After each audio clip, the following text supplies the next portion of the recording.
Oh, God. We're ready to roll. Welcome to today's edition of the Post-Gazette Live. I'm Paul Zeise, and I got to be honest with you.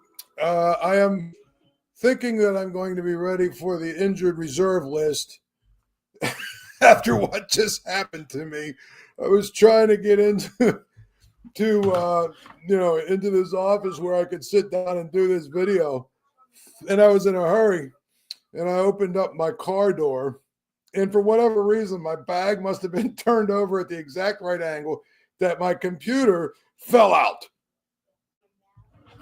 And when my computer fell out, it literally, I didn't want it to hit the concrete and, bust into a bunch of pieces. So I stuck my foot out. I stuck my foot out to stop it. And the corner of your laptop went straight down into the bone on top of my foot at about 100 miles an hour. So here I sit trying to do this video, and I'm in a lot of pain. That's sort of the life of me. Stupid things like that seem to happen all the time. That's after already this week having another issue with my toe. I've had a really bad week for my feet, for sure. Nevertheless, we're not here to talk about my feet, but I figured I would let somebody know just how bad my foot is pounding right now as I try and do this video. One of the things that is kind of interesting to me whenever the subject of Mike Tomlin comes up, it is always amazing to me, always, how everybody seems to be so polarized when it comes to Mike Tomlin. And, again, this week we had Hard Knocks, as we talked about, and there were a lot of people that said, oh, it really shows Mike Tomlin in an unbelievable light. He's looks like he relates to his players really well, the way he handled Nick Herbig, all that stuff. I get it. But we always go overboard, and I don't know why. Can one of you answer that? Why we go overboard one way or the other when it comes to Mike Tomlin? Look, I think he's a really good coach. And I think that the other part of it is, it's not a secret. Hard Knocks is the first time you realize that he relates to his players well. That's the first time you've ever discovered this. I mean, that's been his MO for as long as I can remember. So to me, when we're talking about this stuff, I'm just like, what are we doing here? And I've seen it all over social media where people are going back and forth. And the only thing I've said, and I will continue to say, is that as good of a coach as he is, which he's a really good coach, if he doesn't start winning playoff games, I don't want to hear about how great of a communicator he is and all the other stuff, because it's not relevant. Nor is the Super Bowl he won 17 years ago now. Is that what it is my math correct? Something like that? 16, 17 years ago he won a Super Bowl. That's not relevant either. What he needs to do is win playoff games. And if he does, then of course he rounds out his resume and there's no question where he fits and all that other good stuff. The polarizing nature of that conversation is so annoying in so many ways.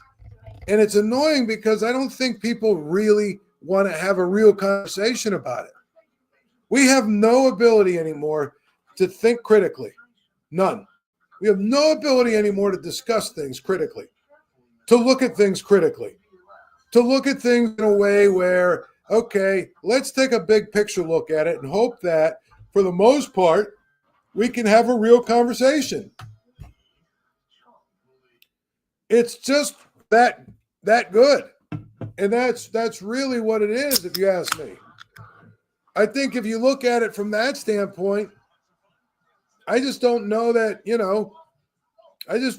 we can't have a real conversation about Mike Tomlin without it being either you love the guy or you're a hater, or you're a hater or you hate the guy or you're a fanboy. There's somewhere in between. let's examine a couple things. First, there's no question that Mike Tomlin has been one of the best regular season coaches in a long, long time, if not ever. Really, if you think about it, he's never had a losing season. That matters on some levels. Now, it doesn't matter nearly as much to me as some people, because I look at a few of those 8-8s, where they, made a miracle win or something late in the season. If they had lost and went 7-9, it doesn't change. It doesn't change at all his resume. Period. It doesn't change his resume. It doesn't change it at all. If he had a 7-9 in one of those 8-8s where he lost the game, it wouldn't, to me, change a thing. Some people say it would. I just don't think it would, because it's just not that relevant to me. But the other part of it is, in my mind, he's become basically Marty Schottenheimer. Remember Marty Schottenheimer, who was a really good coach for a lot of years, and his teams always won in the regular season, and they didn't win in the playoffs. If you remember, I think he had a 15-1 season with the Chargers, and they fired him. Now, is that extreme? Yeah, it probably is. But I think their point was, listen, you're paid to win in the playoffs. So to me, I look at it like that and just say, you cannot have it both ways. If Mike Tomlin is a genius because he's won a Super Bowl and been to another, then he's got to also get the credit when the Steelers don't perform in the playoffs. Once or twice, okay, I'll listen to injuries or this and that, but this is 7 years now without a playoff win. But it's incredible to me. And if and I do agree with Mike Boone here, who says, Tomlin is a better coach than the other 3 AFC North coaches. I would probably agree with that. But by the same token, the other 3 AFC North coaches have all won playoff games in the last 5 years. Zac Taylor has won 5 playoff games in the last 3 years, which is more than Mike Tomlin's won since 2010. Do you realize that, right? Not saying that Zac Taylor's better than Mike Tomlin, but his recent success is greater than Mike Tomlin's. Harbaugh, to me, is very overrated, but guess what? Since 2010, Harbaugh has won 8 playoff games. Tomlin has won 3. So, you can say whatever you want to say about how you want to measure it, and I might agree with you when I say that I'm in a situation where, overall, if you look at the whole resume, who would I most want to have as my coach among those 4 coaches? Yeah, it probably would be Mike Tomlin. Kevin Stefanski, to me, is a guy who has tried to, make the Browns relevant, and at times, I guess he's been able to do that. At other times, not so much. I think that Kevin Stefanski probably, if I'm the Browns, I give him 1 more year to try and get some things right. I do. But I'm just going to tell you, I think it's really, really important to note that. It's important to note that Kevin Stefanski is with the Browns, who have been a disaster since 1999. So maybe he is basically it's just one of those things where Kevin Stefanski has made the Browns probably as good as they've been since they came back in 99. But I would still rather have Mike Tomlin than Kevin Stefanski. I'd rather have Tomlin than Zac Taylor, obviously. Although I think, honestly, you look at Zac Taylor, it's funny. People say, well, Zac Taylor had Joe Burrow. Yeah, well, Mike Tomlin had 10 years of Ben Roethlisberger where he did nothing. So what are we talking about here? You can't just kind of cherry pick what you want to cherry pick when you have these arguments and discussions. You just can't. And it's just one of those things where I think it's important to be able to have conversations. Sidney Bernard White says, stop complaining. Could you do better? Yes, that's absolutely what I'm saying, Sidney, that I could do better. I'm not a coach, A.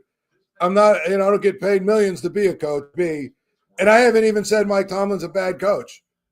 This is exactly what I'm talking about. Somebody who's incapable of having an actual conversation about the facts about Mike Tomlin. That's exactly it right there. Immediately go to defensive mode and get all upset because somebody says, hey, let's actually look at Mike Tomlin's resume as a whole. Nobody said fire Mike Tomlin. What I have said, however, is that he doesn't win a playoff game this year. That'll be 8. How many more years is he allowed to go? Are we allowed to go before you're able to criticize him, Sidney? That's what I would like to know. Should he go 15 years without winning a playoff game like Marvin Lewis? And then we'll talk about maybe putting him on the hot seat. I mean, I don't understand what we're talking about when it comes to this. All I said, and it's very, very simple. All I said is that Mike Tomlin is a guy, okay, who I think is a really good football coach, but he hasn't been a great coach in the last 7 or 8 years. He hasn't. And the reason he hasn't, simple. He hadn't won in the playoffs. And winning in the playoffs is all that really matters. This year might be his best year in the last 10. He might be doing his best job coaching the Steelers this year, but guess what? If they go 13-4 and don't win a playoff game, it doesn't matter. There's an inconvenient truth, I think, that some of the Mike Tomlin fans and fanboys don't want to hear. I'm not saying he's a bad coach. He should be fired. I'm not saying he hasn't done a great job this year, because he has. But let's get real. Let's get real. This thing where we have to jump down everybody's throat because they don't agree with us is silly. You can have your opinion about Mike Tomlin, but the thing about me is I don't care. I don't care what the narrative is. Like I look at facts. I break things down. I look at facts. That's what I look at. And the reality of the situation is, recently he hasn't been this guy that everybody, that all of his fanboys in the media and everything else, they all want, him to be. He hasn't been that guy for a long, long, long time. And so I feel like, when we discuss this, we can have, a conversation that we go to the same exact place, which is Mike Tomlin's a really good coach. He's done some good things with the Steelers. His success of his first 4 years are not the success that he's had since then. Because, again, if you look at the first 4 years, he had 5 playoff wins in his first 4 years. Since then, he has 3 more. Well, I don't know what else you have to say there. He had 5 playoff wins in his first 4 years. He was 5-2 in the playoffs as a coach. Since then, he's 3-8. That's a part of it. I look at it like that, and I say, okay, the last 7 years, this guy asks, I had to go back and make sure. This guy asked, in the last 7 years, which of the games should they won? Do you think maybe not getting blown out of the building by the Browns with Baker Mayfield? Do you remember that team? Baker Mayfield, who, by the way, the Browns valued so much they got rid of a year or two later. You think maybe he should be expected to win that game? I'll go one step further. How about a Jacksonville team with Blake freaking Bortles as their quarterback? Is that a year they probably should have won a playoff game? I'm just wondering. I mean, again, this is what we always say. Oh, well, there's 3 things that I love. Number one, the people that say, oh, well, they lost playoff games because they didn't execute, or the players didn't do this, or Ben didn't do that, or whatever. But But when they win playoff games, we're supposed to give all the credit to the coach. It just doesn't work that way. Okay? They're all in it together. If you give credit to the coach for winning a Super Bowl, decades ago, seemingly, well, then he also needs to get credit for when they lose playoff games. That's number one. Number two, this idea, well, if you break it down individually, which year you think you should have won? As if we're talking about a 1 or 2 year sample, which we're not. We're talking about 7. And the other one, of course, is the granddaddy of them all. Well, if we got rid of him, he'd get hired in 15 minutes. Who are you going to get that's better? That's my favorite, too. Who you're going to get that is better is not an argument to not get rid of a coach ever in any situation. You want to know why? Because my answer to that is always, who are you going to get that's better or whatever, who, blah, blah, blah, blah. Tell me who you'd rather have. And I would tell you this. You know who is a great answer for that? A young Mike Tomlin. because I guarantee you, all you people who are so in love with everything that happens with Mike Tomlin and can't see the forest through the trees, when Bill Cowher retired, and if I gave you a piece of yellow tablet paper, and said, write down 100 names, 100, okay, write down 80 or 75 names of coaches you would want hired. I bet you if I pulled 1,000 Steeler fans, I'm not sure if Mike Tomlin would have been on anybody's list. And if it would have been, it's just because somebody looked at ran out of all these names and then just went through the list of coordinators and said, this guy, this guy, this guy, this guy. Nobody knew who Mike Tomlin was when he got hired, which my point is, you're going to hire somebody, you could hire somebody like that. That's just what it is. LT, we love Mike Tomlin. Only you miserable media guys hate him. I haven't said a single word, LT, that would suggest I hate Mike Tomlin. In fact, the opposite is true. This is what I'm talking about. This is why we can never have conversations with people, because people are such fanboys and so much in their narratives that basically no matter what you say, they're going to argue with you because, well, he's my guy, so therefore I'm going to argue with you, even though I'm going to not clean out my ears and listen to what you're actually saying. Nothing I have said suggests I hate Mike Tomlin. Nothing.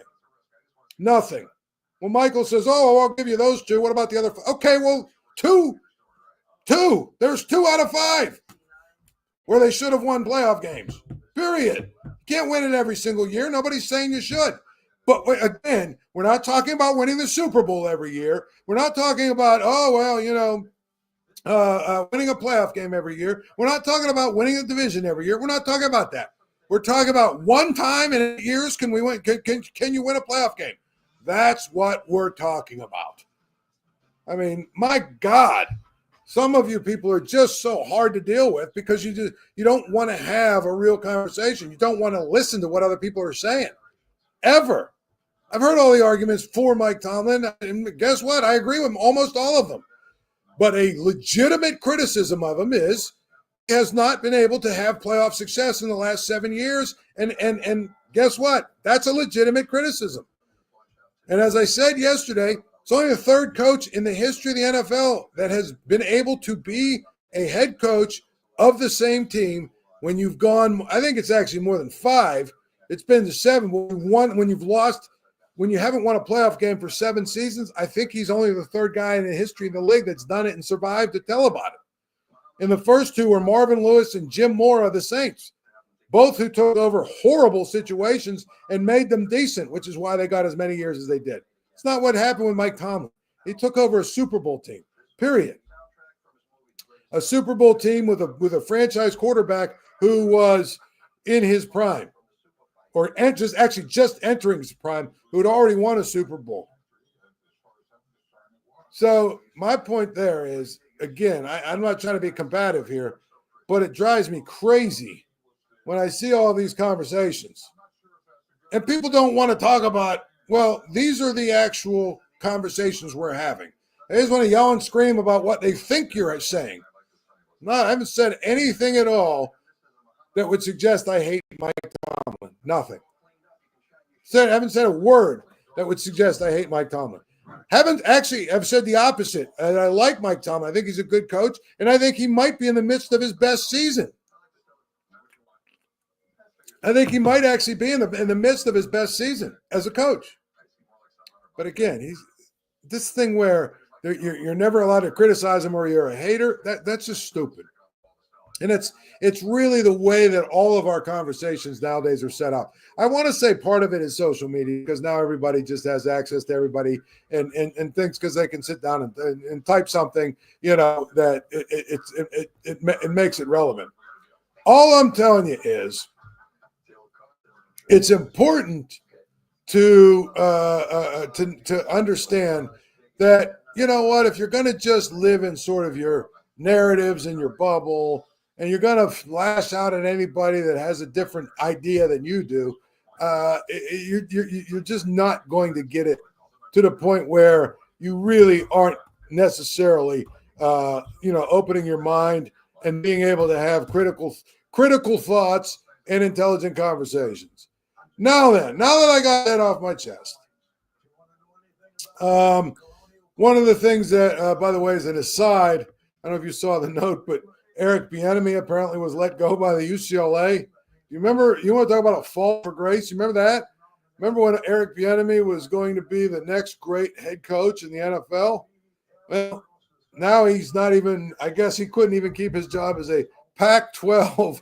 UCLA is now what? A Big Ten coordinator. It's amazing. Two other things on that side, by the way. He was replaced by, are you ready for this? Tino Sinceri. UCLA just hired Tino Sinceri to be their offensive coordinator to replace Eric Bieniemy, who, by the way, for the last 4 years we've been told is somebody that needs to get a job in the NFL. And so there is that. But the other guy who just got a job, I guess, at Texas Tech as the offensive coordinator that's local is North Allegheny guy, Mac Leftwich. But that's neither here nor there. Steelers play the Browns. And, the Browns this year obviously have been an unmitigated disaster. I thought that their roster was really good, but it goes to show you if you don't have a quarterback, you can't win in this league. And if you don't have good quarterback play, you can't win in this game. And I think what's one of the things is the Browns spent 7 games with Deshaun Watson, who was terrible. So I think that's the thing about it. They wasted a lot of time with Deshaun Watson. Now, the Steelers saw Jameis Winston the last time they played, and Jameis Winston actually did a couple things, and they ended up actually beating the Steelers. I can't believe it's going to happen again. I just don't think that's the case. I think this will be a game where the Steelers will probably do what they usually do to the Browns, because I think when you look at Jameis Winston, as I've said many times, he's the ultimate keep both teams in the game kind of player. That's what he does. He keeps both teams in the game. And I think when you look at it that way, he had a reasonably good game against the Steelers, but he put a couple of balls up for grabs. He'll put a couple of balls up for grabs again this week. It won't shock me if the Steelers come down with 2 or 3 of them, to be honest, because that's who Jameis Winston is. When the Steelers played him last time,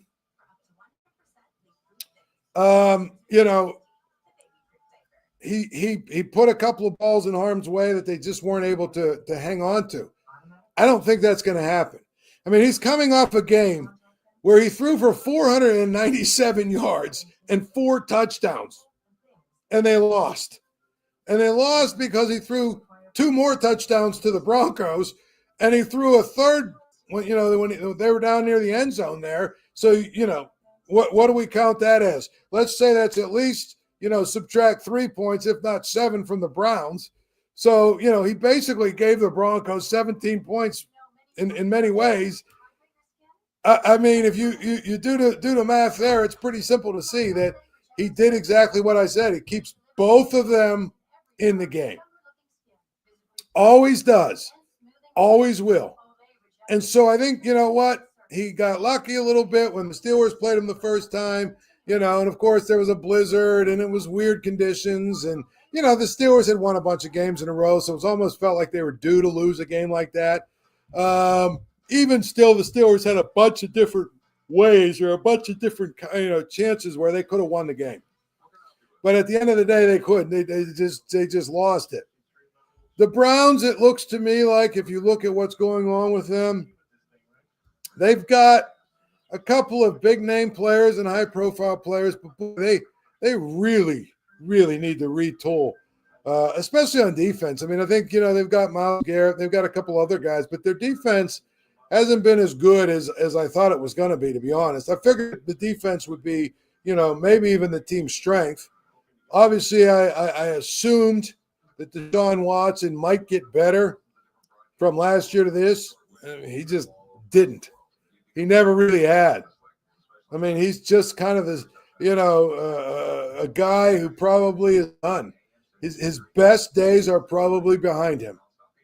I don't think he'll ever figure out what it was that he had in Houston. And so, the Browns have some real decisions to make in the offseason. I can't believe that they would want to re-sign Jameis Winston and make him their starter. I could see maybe them signing him because he is a reasonable backup. And before you say, well, he throws too many interceptions, yeah, but he's shown that he can win games. And that's so important for backups. You got to show that you can win games. And I just don't, I think that when you look at Jameis Winston, and I also think he's better than 4, 5, 6, 7, or 8 of these other guys that are out there. But it's just one of those things that, yes, I know. Here we go. LT, hey, LT, this is hilarious. Wait, hold that thought about Jameis Winston. LT's a former player. I know. I study. You can't come with my IQ. That's what he says. LT, pounding his hands on the table. Okay, LT. Easy, boy. Okay. Again, let's look at the yearly details as the reason we lost those games. So basically what you're saying is for every time that Mike Tomlin's lost, you have an excuse because you're a Mike Tomlin fanboy. Sounds to me like you got hit in the helmet too many times, LT. Sounds to me like maybe you need to just log off for a little bit. Give me a break with that. I'm a former player and I study film. Those are my favorite guys on Twitter. I study film. Oh, my goodness, I study film. Here it is. These guys, self-made scouts on Twitter, they're my favorite. Oh, I study film. I looked at the film. I looked at the All-22. I know what I'm talking about. Okay, buddy, you sure? I'm sure you do.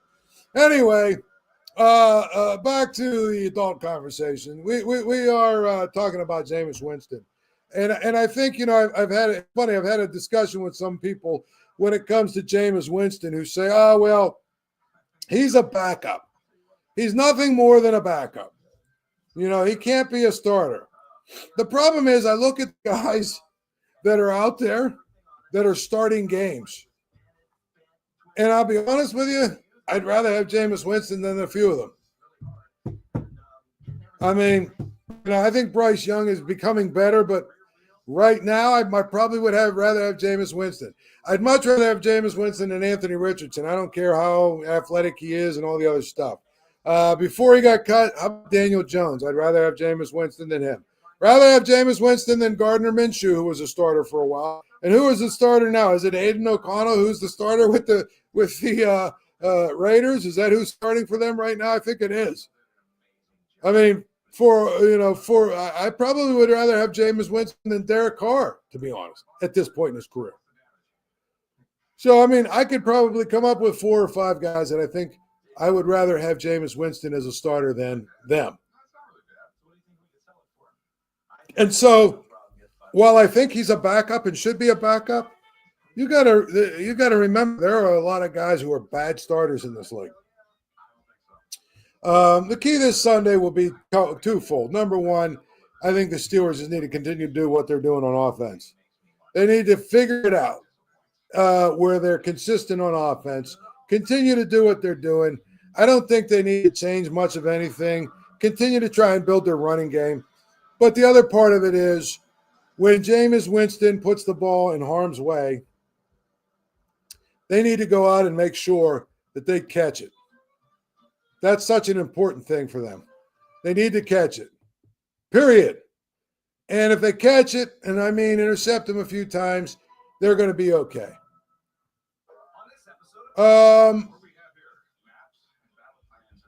Oh, wait, here's another neat little thing that just happened.